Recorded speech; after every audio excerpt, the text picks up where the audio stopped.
पुढची बातमी बघूया। जन्मजात दिव्यांग असलेली, कचरापेटीत सापडलेली आणि अमरावतीमधील शंकरबाबा पापडकर यांच्या दिव्यांग आश्रमात वाढलेली माला पापडकरची नागपूर जिल्हाधिकारी कार्यालयात राजस्व सहाय्यकपदी नियुक्ती करण्यात आली आहे। मालानं 2023 मध्ये महाराष्ट्र लोकसेवा आयोगामार्फत घेण्यात आलेली क्लार्क टायपिस्ट परीक्षा उत्तीर्ण केली होती। सर्वत्र विपरीत परिस्थिती असतानाही दृढ इच्छाशक्तीच्या भरोशावर मालानं घेतलेल्या भरारीनं ती सर्वांच्या कौतुकास पात्र ठरली आहे। मला न्यूज 18 लोकमतमध्ये तुझं स्वागत आहे आणि पहिल्यांदा तुझं अभिनंदन की तू महाराष्ट्र लोकसेवा आयोगाची परीक्षा उत्तीर्ण केली आणि आता तुला नोकरी लागणार आहे। मला सांगा, तू आधीपासूनच जन्मापासूनच जन्मांध आहे आणि तू कशा पद्धतीने अभ्यास केला, तू शिक्षण किती झालं आणि काय तुझी नेमकी जिद्द होती? Thank you sir. माझं नाव माला शंकरबाबा पापडकर। मी लहान असताना जळगावला मुलींच्या अनाथ बालगृहात राहिली।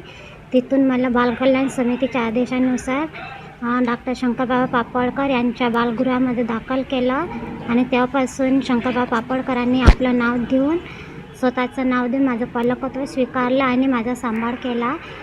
माझं जे शिक्षण आहे पहिल्या वर्गापासून ते 4थ्या वर्गापर्यंत स्वामी विवेकानंद धोतरखेडा रोड पडतवाडा इथे झालं।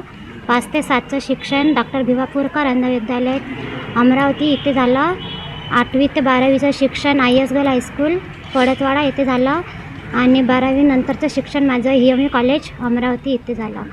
माझं लहानपणापासूनच इच्छा होती की आपण स्वतःच्या पायावर उभं राहावं आणि काहीतरी करावं, म्हणून मला MPSC करावीशी वाटली आणि 2019 पासून मी MPSCची तयारी करते। MPSCची तयारी तू कोणाकडे केली आणि कशा पद्धतीने केली? कारण पुस्तकं तू वाचू शकत नाही, तू काय नेमका ऑडिओ कॅसेट ऐकायची, कशा पद्धतीने तयारी केली? MPSCच्या सुरुवातीला 2020मध्ये अमरावतीचे unique academy Amol Patil sir यांच्याकडे क्लासेस लावले। काही दिवस ऑफलाईन केल्या, नंतर कोरोनामुळे तर मी ऑनलाईन क्लासेस केले आणि यूट्यूबवर मोबाईलवर मी ऑडिओ ऐकत होते। तुझा कितवा प्रयत्न होता? हा पहिलाच प्रयत्न होता की याच्या आधी पण परीक्षा दिल्या? नाही, याच्या आधी मी 2 राज्यसेवेचे पेपर दिले होते।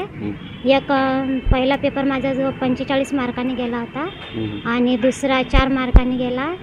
ही कंबाईन ग्रुप सीची जी परीक्षा आहे ती माझी पहिलीच अटेम्प्ट होती। अच्छा, आता तुझी ह्या परीक्षेसाठी तर निवड झालेली आहे, पुढं तुझं आता ध्येय काय? आता पुढं तू कुठली परीक्षा तुला द्यायची आहे, तुला काय व्हायचं नेमकं? माझं पुढचं ध्येय राज्यसेवा परीक्षा देऊन क्लास 1 अधिकारीची पोस्ट मिळवायची। पुढे सागरचा संजय शेंडे, न्यूज 18 लोकमत, वझर, अमरावती।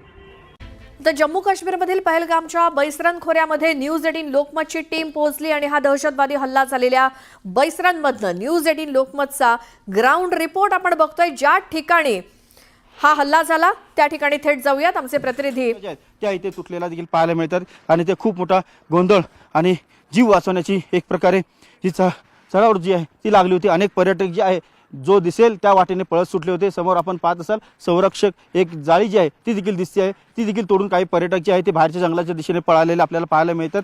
कारण वाट दिसेल त्या दिशेने सर्व पर्यटक जे आहे ते पळत होते। हा संपूर्ण परिसर जो आहे एक प्रेक्षणीय आहे, अतिशय सुंदर असा प्रदेश आहे आणि त्यामुळे इथे पर्यटक जे आहेत ते मोठ्या संख्येने येत असतात आणि इथे मोठ्या प्रमाणात जो नरसंहार घडलेला आहे त्या नरसंहारमध्ये आपण पाहिलेलं आहे की जवळपास 27 जणांना आपले प्राण जे आहे ते गमवावे लागलेले। निरपराध पर्यटक होते, त्यांना आपला जीव जो आहे तो गमवावा लागलेला आहे। समोर एक चौकी आहे, त्या चौकीच्या इथे देखील खुर्ची जी आहे ती पडलेली आपल्याला पाहायला मिळते। अतिरेकी आतमध्ये आले आणि त्यांनी अंधाधून गोळीबार जो आहे तो सुरू केला। त्यानंतर सर्व पर्यटक जे आहे ते सैरावैरा पळाले आपला जीव वाचवण्यासाठी। आपल्यासोबत आलेले संपूर्ण जे कुटुंबीय होते त्या कुटुंबियांच्या सोबत सगळे पळत सुटले। नंतर जी काही पळापळ झालेली आहे त्या पळापळीचे एकूण दृश्य जे आहे ते आपल्याला इथे सर्वत्र पाहायला मिळते आहे। हा मुख्य प्रवेशद्वार आहे आणि मुख्य प्रवेशद्वाराच्या या बाजूला ही मुख्य चौकी आहे। त्या चौकीच्या बाहेर देखील खुर्च्या ज्या आहेत त्या पडलेल्या आपल्याला पाहायला मिळतात। या बाजूला देखील खुर्च्या पडलेल्या आहेत आणि समोरचा रस्ता जो आहे तो जंगलात जातो। या जंगलातच अनेक जण जे आहेत पर्यटक ते आपला जीव वाचवण्यासाठी पळाले होते। अतिरेकी देखील याच जंगल मार्गाने पायी आतमध्ये चालत आले होते आणि इथे पर्यटकांना त्यांनी टार्गेट केलं, लक्ष केलं।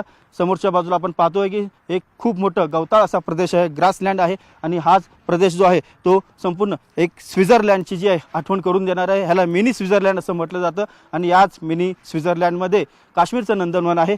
या ठिकाणी हा संपूर्ण नरसंहार जो आहे तो घडलेला आपल्याला पाहायला मिळतो आहे आणि या संपूर्ण नरसंहाराची ही सर्व बोलकी दृश्य जे आहेत ती आपल्याला इथे पाहायला मिळत आहेत। मोठ्या प्रमाणात इथे गोळीबार झालेला आहे, त्याच्या खाणाखुणा देखील आपल्याला इथे पाहायला मिळतात। अनेक पर्यटकांचे पार्थिव देह जे आहेत ते इथे निश्चित पडले होते. त्यांना आता सर्व जे आहे पार्थिव जे आहे त्या पर्यटकांच्या नातेवाईकांकडे सोपवण्यात आलेले आहेत. हीच ती जागा आहे, हीच ती जमीन आहे जिथे अनेक निष्पाप भारतीय पर्यटकांचे मृतदेह जे आहे ते पडलेले आपल्याला पाहायला मिळालेलं आहे. अतिशय विदारक असं दृश्य जे आहे, काळीच हेलवणारं, अतिशय हृदयद्रावक असं चित्र जे आहे ते काश्मीरच्या खोऱ्यामध्ये आपल्याला पाहायला मिळालेलं आहे.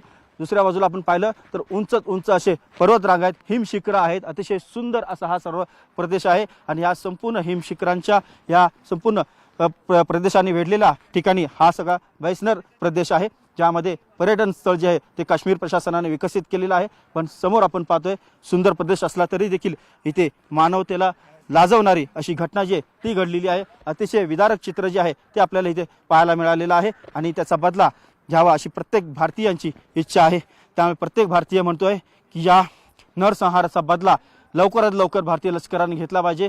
जे कोणी अतिरेकी होते त्यांना पाठबळ देणारे असतील, त्यांच्यावरती त्यांना नियंत्रण करणारे असतील, त्यांच्यावरती जे कोणी कंट्रोल करणारे असतील त्या सर्वांना कायमचा धडा शिकवा. अशी घटना पुन्हा घडू नये अशी अद्दल जी आहे भारतीय लष्कराने या सर्व पाकिस्तान पुरस्कृत अतिरेक्यांना घडवली पाहिजे असा इच्छा जी प्रत्येक भारतीय करताना आपल्याला पाहायला मिळतोय. व्हिडिओ जर्नलिस्ट हर्षद गोरकासह उदय जाधव, न्यूज 18 लोकमत, बैसनार. तर पहलगाममध्ये झालेल्या हल्ल्यावरनं देशभरात संतापाची लाट आहे. ठिकठिकाणी निदर्शनं केली जात आहेत, बंद पाळले जात आहेत. अमरावतीत आज बंद पाळण्यात आलाय. पहलगाममध्ये झालेल्या दहशतवादी हल्ल्याच्या निषेधार्थ हिंदुत्ववादी संघटनांनी बंदची हाक दिली आहे. विश्व हिंदू परिषद, बजरंग दल आणि सर्वच हिंदुत्ववादी संघटनांकडून बंदचं आवाहन करण्यात आलं. यावेळी राजकमल चौक ते जिल्हाधिकारी कार्यालयापर्यंत बाईक रॅली काढण्यात आली.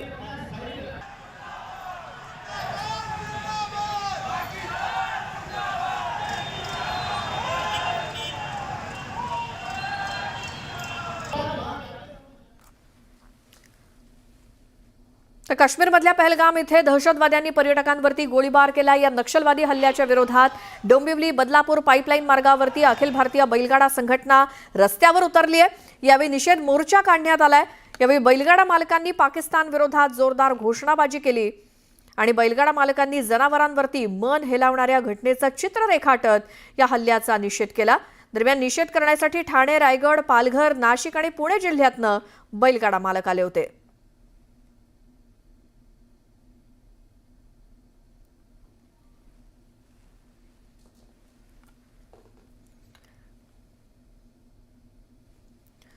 डोंबिवलीमध्ये बैलगाडा संघटना रस्त्यावरती उतरून त्यांनी पहलगाममधल्या हल्ल्याचा निषेध केला.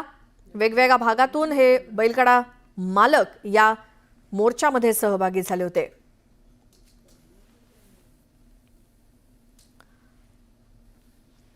डोंबिवलीमध्ये बैलगाडा संघटना कशा पद्धतीने रस्त्यावरती उतरल्या पहलगाममधल्या हल्ल्याचा निषेध करण्यासाठी. आणि फक्त मुंबईच नव्हे किंवा डोंबिवली, बदलापूर या भागातनंच नव्हे तर इतरही काही जिल्ह्यांमधनं बैलगाडा मालक हे या मोर्चामध्ये सहभागी होण्यासाठी डोंबिवली, बदलापूर या ठिकाणी आले होते. पाकिस्तानचा झेंडा हा स्टेटसला ठेवला आणि भारताबद्दल आक्षेपार्ह मजकूर सुद्धा स्टेटसला ठेवला. या कारणातून साताऱ्यातल्या शुभम कांबळेवरती गुन्हा दाखल झालाय. आरोपी शुभमच्या मित्रानंच वाई पोलीस ठाण्यामध्ये तक्रार दिली आणि या युवकाला वाई पोलिसांनी बेड्या ठोकल्या आहेत.